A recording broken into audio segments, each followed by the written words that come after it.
Hello, my most beloved 9th class students. My name is Neha Sachdev and I am your English educator at Step Up Academy. और आज हम start करने वाले हैं आपकी supplementary reader book that is moments का chapter number 1, जिसका lecture number 1 हम ऑलरेडी कंप्लीट कर चुके हैं। आज हम स्टार्ट करेंगे लेक्चर नंबर 2, जिसमें हम देखेंगे detailed explanation of the remaining part. तो थोड़ा सा आपको इससे कनेक्ट डेवलप करती हूँ और मैं उन बच्चों को बताना चाहती हूँ जिन्होंने लेक्चर नंबर 1 नहीं देखा है, उसके लिए हम लेक्चर नंबर 1 से थोड़ा सा कनेक्ट को डेवलप करते हैं सो दैट आपको लेक्चर नंबर 2 बहुत अच्छे से समझ में आ जाए। तो लेक्चर नंबर 1 में हमने देखा था ये स्टोरी स्टार्ट होती है एक बच्चे के साथ। एक बच्चा अपने पेरेंट्स को अकम्पनी करता है और उनके पेरेंट्स उनको फेयर में लेके जाते हैं। इनिशियली तो बच्चा बहुत रेजिस्ट करता है और he is not comfortable to go to that fair, but gradually जब वो देखता है कि वहाँ पे बहुत सारे अट्रैक्शंस है तो वो बहुत होल हार्टेडली रेडी हो जाता है उस फेयर में एंटर करने के लिए। और जब वो एंटर करता है तो उसकी नेवर एंडिंग डिज़ायर स्टार्ट हो जाती है। सबसे पहले वो टॉय शॉप की तरफ अट्रैक्ट होता है, फिर स्वीट शॉप की तरफ होता है, गार्लैंड्स की तरफ, तो ऐसे एक एक करके उसके रास्ते में चीज़ें आती हैं। और इन सब के बीच में होता क्या है कि वो बहुत अच्छे से बच्चा जानता है कि जब भी वो अपने पेरेंट्स से रिक्वेस्ट करेगा, यहाँ प्लीड करेगा, अर्ज करेगा, तो उनके पेरेंट्स उनको सिर्फ उस बच्चे को सिर्फ एक कोल्ड रिफ्यूज़ल, सिर्फ एक डिनायल ही देने वाले हैं, उसकी बात को फुलफिल नहीं करने वाले। तो बच्चा हर बार ऐसा सोचता है और बच्चा फिर चलो ठीक है लेट गो कर देता है कि नहीं मानेंगे, छोड़ देता है, दिल को मना लेता है। फिर नेक्स्ट पे जाता है और वो इतना अट्रैक्ट हो जाता है। तो कई बार क्या होता है उस अट्रैक्शन की वजह से वो उन चीज़ों में इतना इन्वॉल्व हो जाता है, इतना इंडल्ज हो जाता है कि उसके पेरेंट्स आगे चले जाते हैं और बच्चा वहीं का वहीं पे रह जाता है और उन्हीं चीज़ों को डिज़ायर करता था, काश ये भी मुझे मिल जाए, काश ये भी मुझे मिल जाए, बट कभी वो अपने पेरेंट्स को बोल नहीं पाता। कोशिश करता, धीरे धीरे बोलता, फिर वो इग्नोर कर देता खुद से, क्योंकि उसको पता है पेरेंट्स नहीं मानने वाले। और फादर तो बहुत ही स्ट्रिक्ट होते हैं, ऐसा उस बच्चे को लगता है, क्योंकि फादर बहुत ही क्लियर नो बोल देते हैं जो भी वो डिज़ायर करता है किसी भी चीज़ के लिए। बट ग्रेजुअली हमने देखा कि मदर जो होती है वो थोड़ी सी सॉफ्ट हार्टेड होती है। मदर बड़ी जल्दी मेल्ट हो जाती है, क्योंकि मेले का जो माहौल था, उस दिन की जो फ्री स्पिरिट थी वो ऐसे ही थी, बहुत खुशनुमा, बहुत ही लाइट सा एनवायरनमेंट था, जिसमें मदर को थोड़ा लगता है यार कि कितनी चीज़ें हम मना करें, कुछ तो हमें ले देना चाहिए इसको। तो मदर कहीं ना कहीं उसको उस जगह से आगे लाने के लिए बोलती है कि wow look child what's there. तो आगे क्या दिखाती है उसको कि एक बड़ी सी फील्ड होती है जिसमें मस्टर्ड के फ्लावर्स होते हैं, सरसों की खेती होती है जिसमें येलो कलर के फ्लावर्स से पूरी वो फील्ड भरी हुई होती है। तो उसका ध्यान वो उस तरफ अट्रैक्ट करती हैं और वहाँ पे वो देखता है कि ड्रैगन फ्लाइज होती हैं, बटरफ्लाइज होती हैं जो वहाँ पे घूम रही होती है फ्लावर के नेक्टर्स को सक करने के लिए। तो बच्चा बहुत ज़्यादा अट्रैक्ट हो जाता है उन बटरफ्लाइज को पकड़ने के लिए और इसलिए उनके पीछे पीछे दौड़ता रहता है। जब बहुत देर हो जाती है वो पीछे रह जाता है, फिर पेरेंट्स आगे चले जाते हैं, तो पेरेंट्स को याद आता है कहीं ये छूट ना जाए, कहीं घूम ना जाए। तो मदर अब बहुत ही कॉशनरी कॉल देती है कि कम चाइल्ड कम, जल्दी से आ जाओ और walk with us along with the footpath, मेरे साथ चलो इस फुटपाथ पे। ठीक है, तो ठीक है बच्चा मान जाता है, पहले भाग भाग के आता है कि हाँ मैं आपके साथ चलूंगा, और थोड़ा सा आगे भागता है जोश जोश में, फिर फाइनली वहाँ भी रुक जाता है और वो कहाँ अट्रैक्ट हो जाता है, तो अब वो फुटपाथ पे वो होल्स होते हैं जहाँ पे इंसेक्ट्स एंड वर्म्स रहते हैं, वो अपने हाइडिंग प्लेस से ग्रुप में बाहर आते हैं सनशाइन लेने के लिए और फिर अंदर चले जाते हैं। तो उनकी तरफ अट्रैक्ट हो जाता है और फिर अभी तो आगे होता है बच्चा, बट थोड़ी ही देर में फिर बच्चा पीछे रह जाता है, ही लैग्स बिहाइंड हिज पेरेंट्स और पेरेंट्स आगे चले जाते। तो ये सारी चीज़ें अभी तक हमने देखी थी। अब जल्दी से कंटिन्यू करते हैं लेक्चर 2 और चैप्टर को आगे इन डिटेल में समझते हैं। So let's start reading further. A shower of young flowers fell upon the child as he entered the grove. अब पेरेंट्स कहाँ चले गए थे, तो वो जो फील्ड थी वो पूरी क्रॉस हो गई थी, फुटपाथ से चल रहे थे और पेरेंट्स एक जगह पे बोल देते हैं कि तुम यहीं पे रुकना, यहीं पे हमारा वेट करना, हम यहीं पे मिलेंगे। और पेरेंट्स कहाँ पहुँच जाते हैं, पेरेंट्स एक रास्ता जा रहा होता है जहाँ पे पेड़ होते हैं, ग्रुप ऑफ ट्रीज होते हैं और वहीं पे एक कुआं होता है, वेल होता है, उसके एज पे वहीं पे वो लोग वेट कर रहे होते हैं अपने बच्चे का।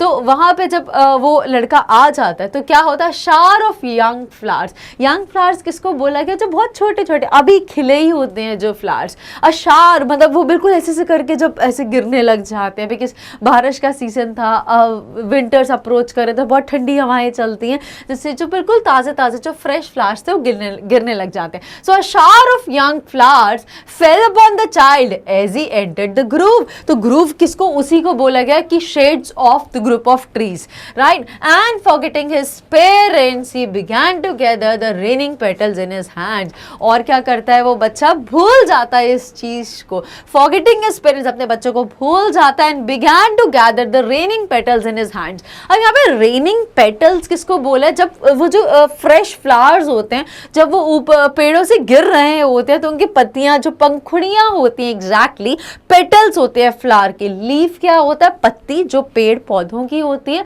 फ्लावर की जो लीव्स होती है उनको पंखुड़ी बोला जाता है या इंग्लिश में पेटल्स बोला जाता है। तो उनके जब फूल गिर रहे होते हैं फ्रेश तो उनके पेटल्स पूरे बिखर जाते हैं और वो बच्चा अट्रैक्ट हो जाता है, इतना फैसिनेटेड हो जाता है और उनको पकड़ने की कोशिश करता है। He began to gather the raining petals in his hands, but lo, he heard the cooing of doves. अब यहाँ पे क्या सुनाई देता, कू कू कू कू की आवाज सुनाई देती है, किसकी, डव्स की। व्हाइट कलर की जो बर्ड होती है उनकी कू कू की आवाज आने लग जाती है। तो अब बच्चे का ध्यान उस तरफ चला जाता है, and ran towards his parents shouting the Dove the Dove.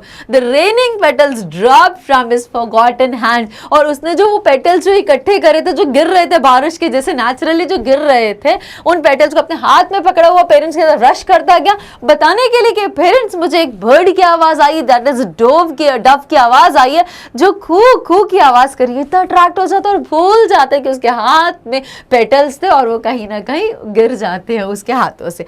Let's read further. Now, come child come, they called. अब फिर से बच्चा पीछे रह गया तो पेरेंट्स बुलाते come child come. They called to the child who had now gone running in wild capers around the banyan tree. अब बच्चा कहाँ चला गया, तो अब वो कुकू की आवाज भी उसने सुन ली और वो उससे भी ठीक है, अब लाइक ओके, अब उसको कोई दूसरी पॉइंट दिख गया, दूसरी चीज दिख गई जहाँ पे वो अट्रैक्ट हो गया। तो अब वो क्या थी, they called to the child. अब वो बच्चे को जब पेरेंट्स बुलाते हैं और वो अब कहाँ पे घुमा हुआ था, who had now gone running in wild keepers. अब कहाँ पे घूम गया है, अ प्लेफुल स्किपिंग मूवमेंट, मतलब अब wild keepers around the banyan tree. तो वाइल्ड केपर्स क्या है, जो बड़ी बड़ी वो मूवमेंट है, बनियन ट्री जो होते हैं ना, बरगद का पेड़, उसके आसपास अब वो घूम रहा है, उसको बहुत मजा आ रहा है। वो जैसे बनियन ट्री का एग्जाम्पल यहाँ पे बहुत अच्छे से देख सकते हो। So the child had now gone running in wild keepers around the banyan tree, उसके आसपास घूम रहा है, उसको बहुत मजा आ रहा है वहां पर। And gathering him up, they took the narrow winding footpath which led to the fair through the mustard fields. और क्या करते, gathering him up, और उसको कैसे भी कैसे कलेक्ट करते कि चलो यहाँ से, बस अब तुम्हारा बहुत हो गया, कभी वो यहाँ दौड़ा, कभी वहाँ दौड़ा, कभी यहाँ से पकड़ते, कभी वहाँ से पकड़ते हैं, और फाइनली बच्चे को अपने साथ लेके जाते। gathering him up, they took the narrow, और वो अब कौन सा रास्ता लेते हैं, वो पतला सा, वो जो बहुत ज्यादा ब्रॉड नहीं होता, नैरो सा winding footpath which led to the fair through the mustard field, जो फिर से उनको कहाँ डायरेक्ट कर रहा है, उनको फेयर की तरफ लेके जा रहा है, मस्टर्ड फील्ड से होते हो तो वापस उनको वहीं पे ले जाते हैं बच्चे को। अब as they near the village the child could see many other footpaths full of throngs converging to the whirlpool of the fair and felt at once repelled and fascinated by the confusion of the world he was entering. अब यहाँ पे क्या बोले कि as they neared the village, अब वो जैसे ही गांव के पास पहुंचने लगे, the child could see many other footpaths, बच्चे को बहुत सारे और भी फुटपाथ्स, मतलब और भी ऐसे जो रास्ते बने होते हैं ना जहाँ पे पेडेस्ट्रियंस मूव करते हैं, उसको बहुत सारे फुटपाथ्स दिखने लग गए which were full of throngs converging to the whirlpool of fair. हम यहाँ पे क्या बोला, full of throngs, तो throngs रेफर करा ह्यूज क्राउड को, जहाँ पे हर फुटपाथ पे भरे हुए लोग हैं, लोग ही लोग सारी तरफ उसको दिखाई देते। Converging is what, gathering to the whirlpool, so what, a place in a river of the sea where currents in the water move very quickly around in a circle। तो यहाँ पे वर्लपुल किसको, ये पानी में बोला चक्रवात आता है ना, सो गोल गोल तेज घूमते, तो यहाँ पे वही बोला है कि जब बच्चा जैसे ही विलेज के ये लोग पास पहुंचे तो बच्चा देख सकता था कि बहुत सारे वहाँ पे फुटपाथ है जहाँ पे बहुत सारे लोग इकट्ठे हुए हैं और एक भीड़ में इधर से उधर मूव कर रहे, ऐसा लगा बहुत झुंड में भीड़ इधर से उधर जा रही, उधर से इधर जा रही है, तो उसको बहुत कंफ्यूज हो जाता है। And felt at one repelled, और उसको एकदम से लगता है मैं इस जगह पे नहीं जाऊंगा, मैं इस भीड़ में नहीं जाऊंगा।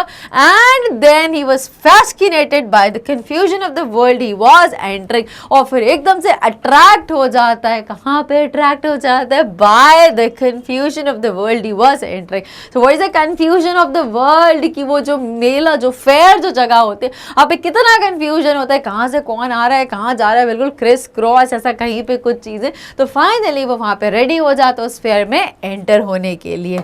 Now let's read further.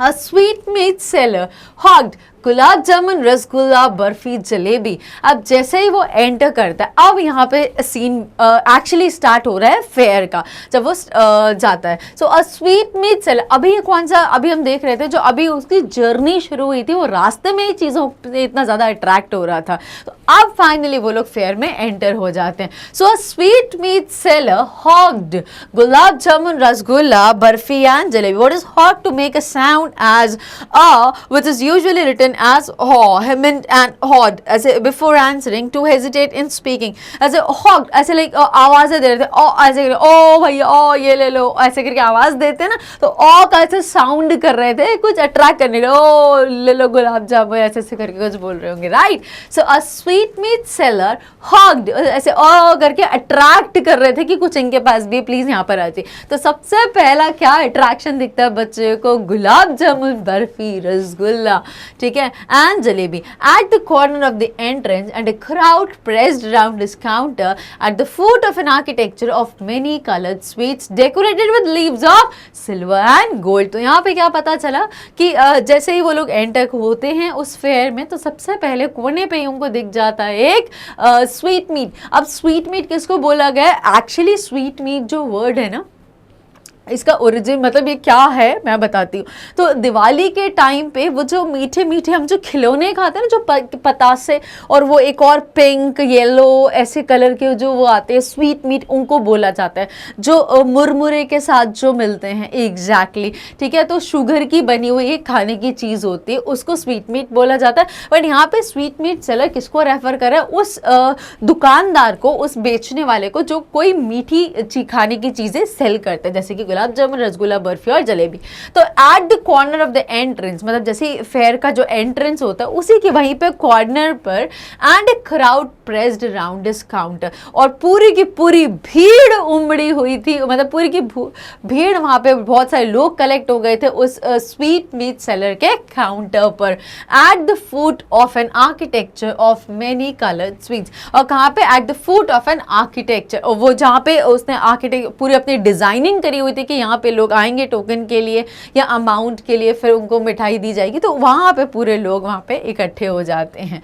और बहुत सारी जो मिठाइयाँ थी उनको कलर किया गया था, decorated with leaves of silver and gold. तो आपने देखा होगा ना कि सिल्वर, अपन जब स्वीट शॉप पे जाते हैं तो बहुत सारी मिठाइयों को सिल्वर कोटिंग, गोल्डन कोटिंग होती है, तो वो यही बता रहे हैं कितनी कलरफुल अलग अलग कलर की स्वीट्स थी जो बच्चे को बहुत ज़्यादा अट्रैक्ट कर रही थी, और ऊपर से वो सिल्वर और गोल्ड कोटिंग बच्चे को और ज्यादा अपनी तरफ अट्रैक्ट कर रही थी ना। The child stared open eyed, the child stared open-eyed and his mouth watered for the barfi that was his favorite sweet।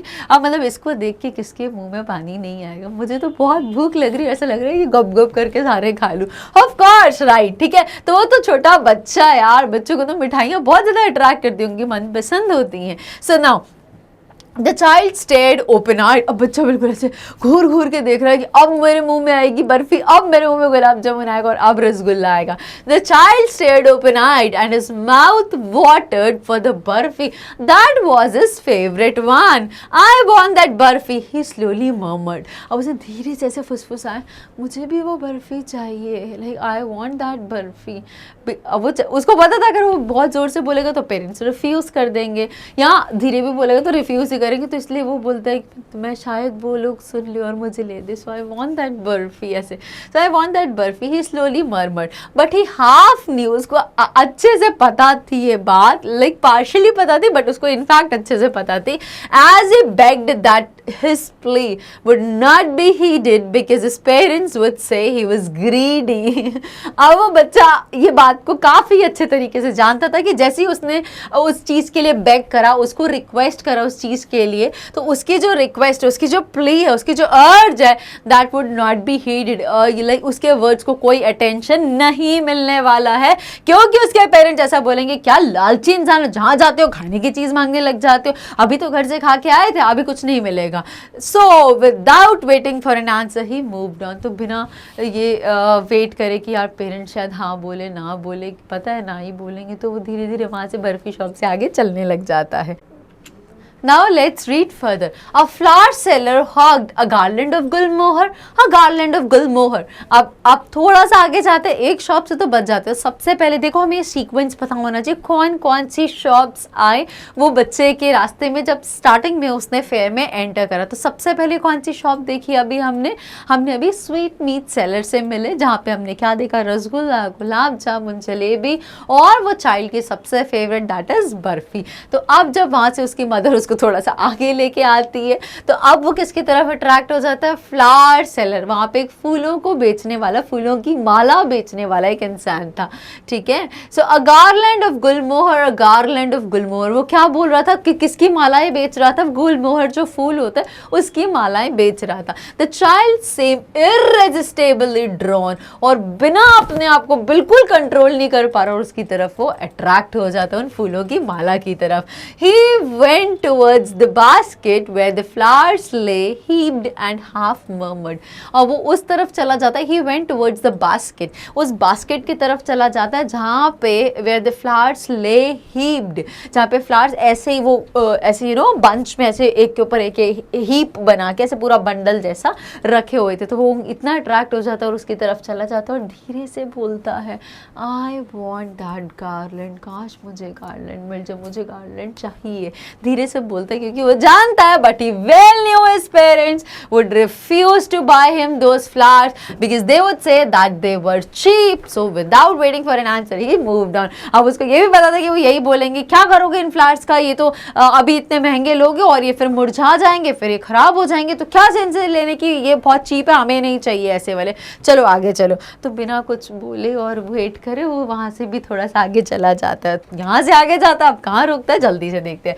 सो अब वो अट्रैक्ट होता और रुकता है एक मैन के पास who stood holding a pole with yellow, red, green and purple balloons. अब एक मैन जिसके एक पोल पे जो बहुत सारे बलून्स लगे रहते हैं, वो जो गैस वाले बलून्स आते हैं ना, ऑक्सीजन वाले, अब वो सिलेंडर है और वो इतने सारे पोल पे बलून्स लगे जो ऊपर की तरफ जा रहे हैं। Now a man stood holding a pole with yellow, red, green and purple balloons flying from it. The child was simply carried away by the rainbow glory of their silken colors. अब child was simply carried away, अब उसको कुछ समझ नहीं आ रही, and he was really carried away, वो awestruck by those rainbow colors, वो अलग अलग bright attractive colors से वो बहुत carried away हो जाता है। He was moved away by those rainbow glory of their silken colors, वो इतने ब्राइट वाइब्रेंट से जो कलर्स थे चमचमाते हुए, वो उनकी तरफ अट्रैक्ट हो जाता है। And he was filled with an overwhelming desire to possess them all, और वो उसका जो हार्ट था, he was that was filled with an overwhelming desire, एक बहुत ही तीव्र, अ वेरी स्ट्रॉन्ग इमोशन, बहुत ही तीव्र इच्छा होने लग जाती है कि उसको रोक नहीं पा रहा कि अब तो मुझे ये चाहिए ही चाहिए। क्या, तो अब देखो सबसे पहले हमने क्या देखा था, सबसे पहले आता है यहाँ पे स्वीट मीट की शॉप,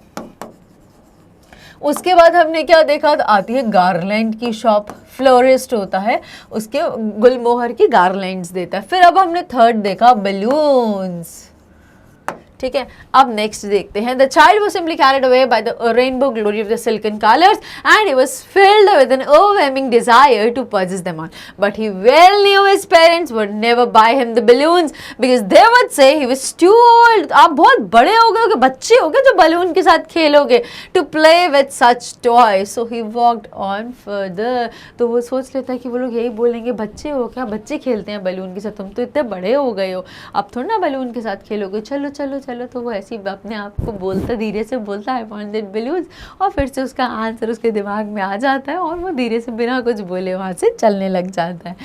देखते हैं आगे अब कहाँ रुकता है। तो अब इसके बाद यहाँ पे अब मैं थोड़ा सा इसको क्लैरिटी से लिख देती हूँ, garland and here it was balloons. और अब यहाँ पे आता है snake. Fine, so a snake charmer, snake charmer कौन होते हैं, सपेरा, ठीक है, इनको बोला जाता है। So snake charmer stood playing a flute to a snake which coiled itself in a basket, मतलब जो ऐसे गोल गोल होके, आपने देखा है ना कभी जैसे नाग पंचमी होती है तो हम लोगों के घरों के फूड स्टेप्स पे कुछ ऐसे लोग आते हैं जिनके पास ऐसे राउंड कलर से ऐसी वुडन की बास्केट होती है और उस बास्केट में स्नेक होता है पूरा कॉइल करके ऐसे गोल गोल करके ऐसा बैठा रहता है, ठीक है, and we offer milk, you know, religious practice, ठीक है। So a snake charmer he stood playing a flute to a snake. अब वो क्या कर रहा था, ये जो सपेरा था वो अपने सांप के सामने ऐसे बीन बजाता और वो डांस करता, ऐसा फील हो रहा था, बट वो क्या कर रहा था, ऐसे हेड अप करता था ऐसे, ठीक है। So a snake charmer stood playing a flute to a snake which coiled itself in a basket, जो ऐसे गोल गोल होकर बास्केट में बैठा हुआ था। Its head raised in a graceful bend like the neck of a swan. अब उसका head ऐसे, जैसे वो बीन बजाता तो वो अपने गोल गोल कॉइल में से ऐसे वेव करके ऐसे बाहर आता और वो ऐसा लग रहा था ग्रेसफुल बेंड था which was like the neck of a swan, जो स्वान की जैसे से जो होती ना उसकी जो गर्दन होती है वैसे करके ये बिल्कुल रिजेंबल कर रहा था snake. While the music stole into its invisible ears like the gentle rippling of an invisible waterfall. अब यहाँ पे क्या बोला, while the music stole into its invisible ears. अब सांप के कान नहीं होते, दिखते नहीं है, बट उसको धुन समझ में आ जाती है। तो यहाँ पे क्या था, जो म्यूजिक था that stole into its invisible years.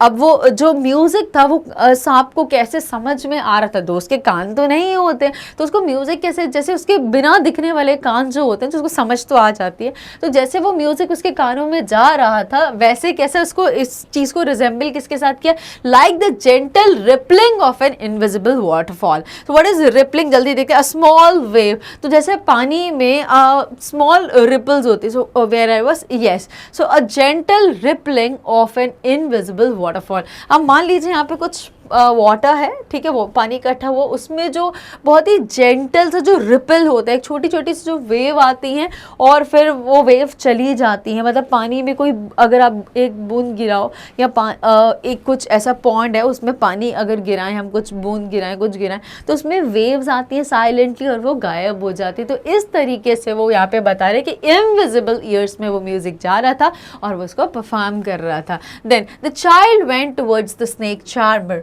but same dialogue, knowing his parents had forbidden him to hear such coarse music as the snake charmer played, he proceeded further. But जानते हुए कि उनके पेरेंट्स, उस बच्चे को उसके parents ने मना करा है कि तुम ऐसे हार्श, ऐसे कोर्स म्यूजिक या ऐसी कोर्स आवाज को नहीं सुनोगे, had forbidden him, मना किया, forbidden is like not allowed him to hear such coarse which is unpleasant, बहुत ही कानों को जो pleasant नहीं होता सुनने के लिए, उसको coarse music, rough, rude, harsh बोला गया।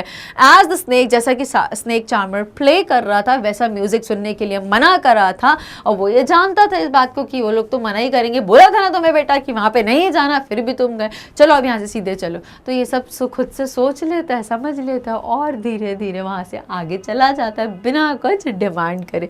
जल्दी से हेड करते हैं, अभी इसकी डिमांड कौन सी दूसरी जगह पे इसको लेके जाती है।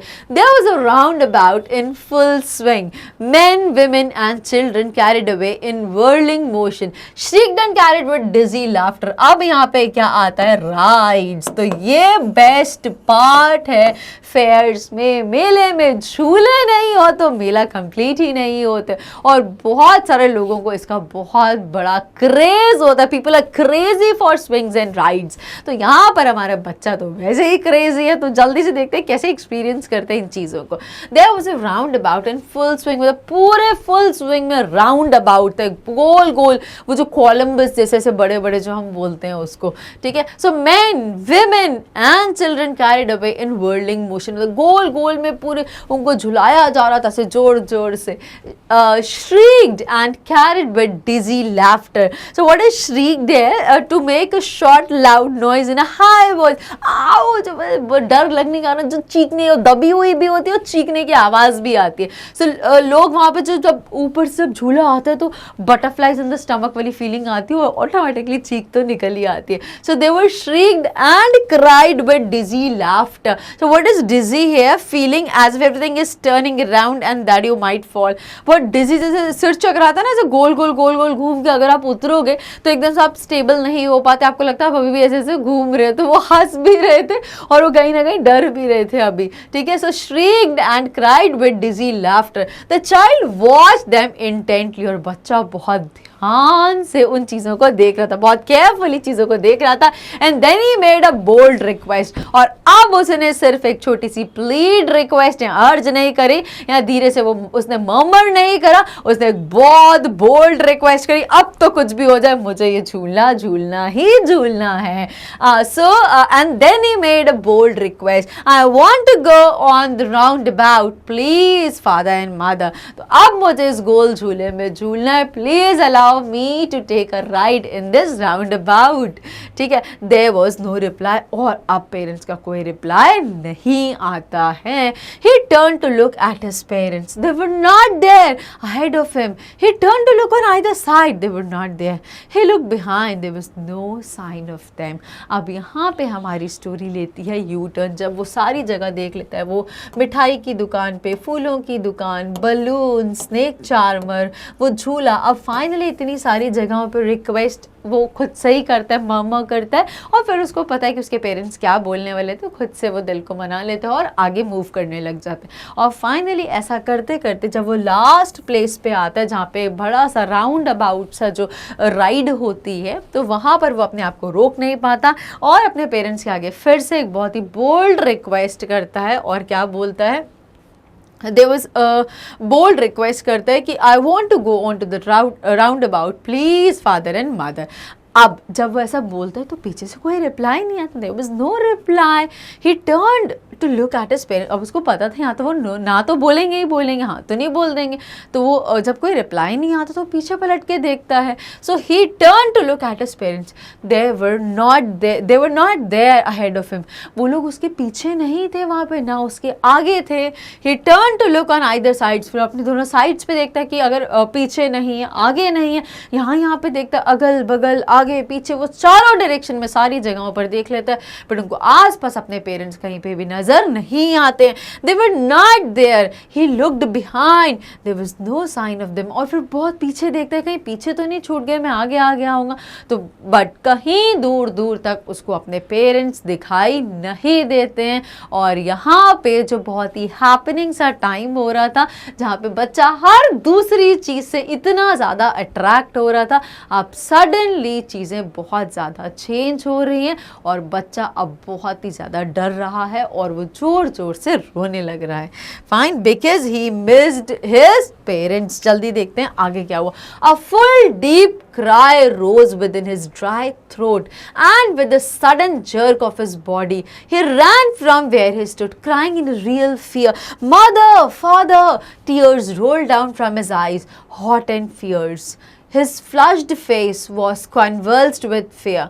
Panic stricken, he ran to one side first, then to the other, hither, thither, in all directions, knowing not where to go. Mother, father, he wailed. His yellow turban came untied and his clothes became muddy. अब यहाँ पे उस बच्चे का क्या बुरा हाल हो गया ये हमें, बिकॉज अब वो अपने पेरेंट्स से अलग हो चुका है, उस मेले की भीड़ में बच्चा अकेला है, तो अब उसकी क्या हाल हो रहे हैं, उसके क्या कंडीशन हो रहे हैं, जल्दी से समझते हैं। A full deep cry rose within his dry throat with a sudden jerk of his body. अब बिल्कुल उसका गला सूख गया है, रो रो के अपने पेरेंट्स को आवाज दे के, और तुरंत एक तेज जर्क लेता है, सडन जर्क करता है और अपनी बॉडी को मूव करता है और इधर उधर भागता है, जहाँ पे वो खड़ा था वहां से भागना शुरू कर देते हैं और क्राइंग इन रियल। अब वो बहुत ज्यादा डर गया है कि उसको पेरेंट्स नहीं मिल रही हो और बहुत तेज तेज रोने लग रहा है। मदर फादर करता हुआ इधर से उधर भाग रहा है। Tears roll down from his eyes, उसकी आंखों से आंसू बहते ही जा रहे हैं। Hot and fierce, what is hot and fear? Fierce animal और पर्सन इज वेरी एग्रेसिव और एंग्री। अब वो बहुत ही पैनिक हो गया, वो बहुत ही दुखी हो गया, वो बहुत गुस्से में आ गया कि मेरे पेरेंट्स मेरे को क्यों नहीं मिल रहे, कहाँ चले गए हैं।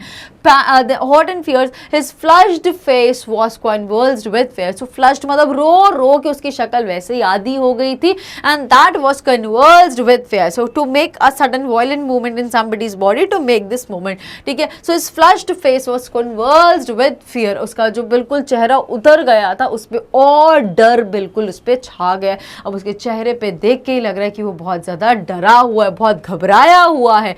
Panic stricken, he ran to one side first, पहले एक साइड दौड़ता, देन टू अदर साइड, इधर उधर यहाँ वहाँ सारी जगह भाग रहा है, दूर दूर तक दौड़ लगा रहा है, बस आवाज देता हुआ जोर जोर से रो रहा है और अपने मदर फादर को कॉल करता जा रहा है। Knowing not where to go, बिल्कुल समझ नहीं आ रहा कि कहाँ जाए और कहाँ पे, इधर जाए उधर जाए, उसको कुछ समझ में नहीं आ रहा। मदर फादर ही वेल्ड, और बस चीख रहा है, बस चिल्ला रहा है, mother father. His yellow turban came untied, और उस छोटे से बच्चे ने अपने सिर पे छोटी सी एक येलो कलर की पगड़ी पहनी हुई थी और वो भी रो रो के उसका बिल्कुल कॉन्शियस नहीं था और वो पगड़ी भी कहीं ना कहीं खुल गई है। His yellow turban came untied and his clothes became muddy, और उसके पूरे कपड़ों में मिट्टी मिट्टी लग जाती है, ठीक है। So this is all about उसके साथ क्या हुआ जब उसने देखा कि उसके पेरेंट्स उसके आसपास नहीं है और इतनी ज्यादा मेले की भीड़ में वो बच्चा अकेला है। तो यहाँ तक हमने देख लिया है और हमारा एंड हुआ है लेक्चर नंबर 2, जहाँ पे हमें बहुत अच्छे समझ में आई कि बच्चा जो जिस जगह को बहुत ज़्यादा एंजॉय कर रहा था और ऐसी जगह जहाँ पे उसकी डिमांड और डिज़ायर्स ख़त्म ही नहीं हो रही थी, वो एक स्टॉल पे जाता दूसरी की तरफ अट्रैक्ट होता, दूसरे पे जाता तो नेक्स्ट वाले की तरफ अट्रैक्ट होता और अपने पेरेंट्स को कंसीडर करता था कि बहुत हिटलर है मेरे फादर और मेरी मदर भी मेरी कोई बात नहीं मानती, मेरी कोई भी डिमांड डिजायर को फुलफिल नहीं करते, ये लोग बिल्कुल अच्छे नहीं है, मेरी कोई बात नहीं मानते। एंड एट दैट मोमेंट जब वो बच्चा लास्ट अपनी विश रेज करता है, जिस स्टोर पे वो खड़ा होता है और अपनी वो विश रेज करता है कि अब तो कुछ भी हो जाए मुझे इस राउंड अबाउट में झूलना ही झूलना है, और फाइनली जब उसे रियलाइज होता है कि उसके आगे पीछे उसके पेरेंट्स नहीं है, तो इतनी भीड़ में भी वो अपने आप को अकेला पाता है, बिकॉज उसके साथ उसका सपोर्ट सिस्टम नहीं है, उसके पेरेंट्स अब मिस हो गए हैं और वो इतना ज्यादा डर जाता है, इतना घबरा जाता है, इतना पैनिक स्ट्रिकन हो जाता है कि वो जोर जोर से रोने लगता है और सिर्फ एक ही वर्ड बोलता है, मदर फादर कहाँ चले गए। और अब देखेंगे आगे क्या होता है, कौन स्ट्रेंजर मिलता है, कौन उसको हेल्प करता है, और जब वो ये सारी चीजें जो वो अभी डिमांड कर रहा था, उसको गुलमोहर फ्लावर्स का गार्लैंड चाहिए था, उसको वो टॉय चाहिए थे, उसको वो स्वीट्स गुलाब जामुन बर्फी खानी थी, उसको राउंड अबाउट झूले में झूलना था, तो ये सारी चीजें आप कोई अगर स्ट्रेंजर ऑफर करे उसको तब भी नहीं चाहिए, तो क्या है ये बात, ये सब समझेंगे हम बट नेक्स्ट लेक्चर में। Till then stay tuned, stay connected. Thank you very much for watching.